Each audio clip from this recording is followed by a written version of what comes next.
Jai Shri Krishna. This video is for Gita Olympiad 2025 by Anuja Jayant Pingळे. 11वा अध्याय श्लोक number 41 ते 45. वसुदेवसुतं देवं कंसचाणूरमर्दनं देवकी परमानन्दं कृष्णौ वन्दे जगद्गुरुं. कृष्णौ वन्दे जगद्गुरुम्. सखेति मत्वा प्रसभञ्यदुक्तं सखेति मत्वा प्रसभञ्यदुक्तं हे कृष्ण हे यादव हे सखेति. हे कृष्ण हे यादव हे सखेति.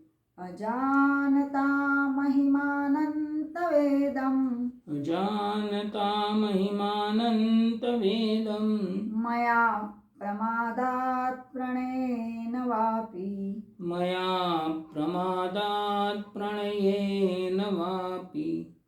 सखेति मत्वा प्रसभञ्यदुक्तं हे कृष्ण हे यादव हे सखेति. सखेति मत्वा प्रसभञ्यदुक्तं हे कृष्ण हे यादव हे सखेति.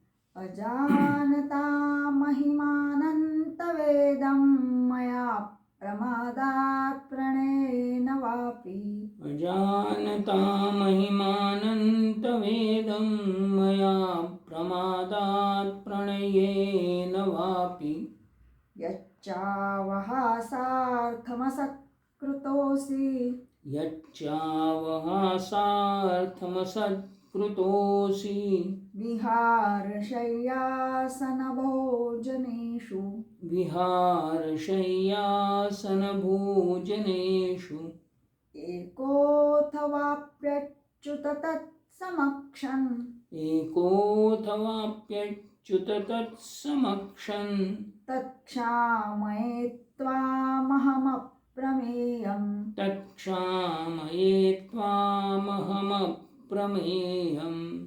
यच्चावहासार्थमसत्कृतोऽसि विहारशय्यासनभोजनेषु. यच्चावहासार्थमसत्कृतोऽसि विहारशय्यासनभोजनेषु एकोऽथवाप्यच्युत तत्समक्षम्. तत्क्षामये त्वामहमप्रमेयम्. एकोऽथवाप्यच्युत तत्समक्षं तत्क्षामये त्वामहमप्रमेयम्. पितासि लोकस्य चराचरस्य पितासि लोकस्य चराचरस्य त्वमस्य पूज्यश्च गुरुर्गरीयान्. त्वमस्य पूज्यश्च गुरुर्गरीयान्. न तत्समोऽस्त्यभ्यधिकः कुतोऽन्यो न त्वत्समोऽस्त्यभ्यधिकः कुतोऽन्यो लोकत्रयेऽप्यप्रतिमप्रभाव. लोकत्रयेऽप्यप्रतिमप्रभाव.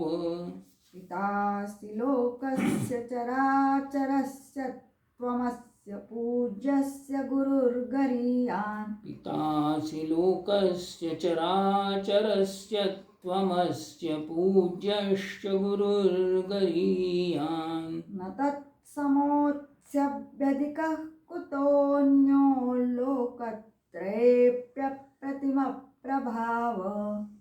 न त्वत्समोऽस्त्यभ्यधिकः कुतोऽन्यो लोकत्रयेऽप्यप्रतिमप्रभाव.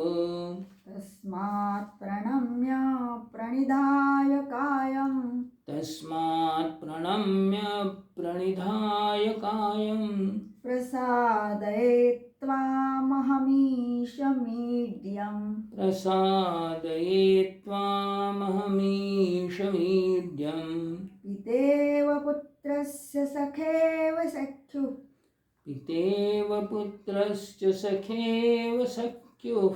प्रियः प्रियायार्हसि देव सोढुम्. प्रियः प्रियार्याः प्रियार्यार्हसि देव सोढुम् तस्मात् प्रणम्य प्रणिधाय कायं प्रसादये त्वामहमीशमीड्यम् तस्मात् प्रणम्य प्रणिधाय कायं प्रसादये त्वामहमीशमीड्यम् पितेव पुत्रस्य सखेव सख्युः प्रियः प्रियायार्हसि देव सोढुम् पितेव पुत्रश्च सखेव सख्युः प्रियः प्रियार्यार्हसि देव सोढुम् अदृष्टपूर्वं हृषितोऽस्मि दृष्ट्वा अदृष्टपूर्वं हृषितोऽस्मि दृष्ट्वा भयेन च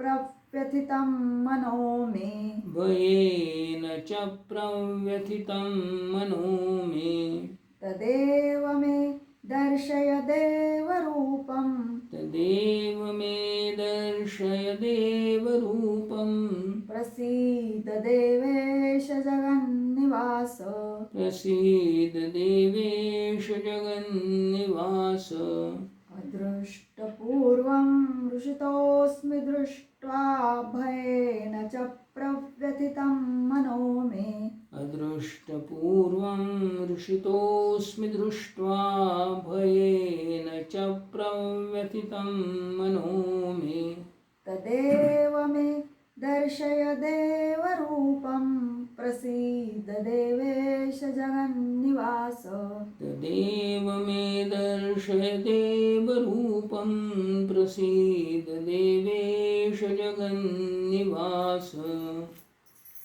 योगेशं सच्चिदानन्दं वासुदेवं व्रजप्रियं धर्मसंस्थापकं वीरं कृष्णं वन्दे जगद्गुरुं कृष्णं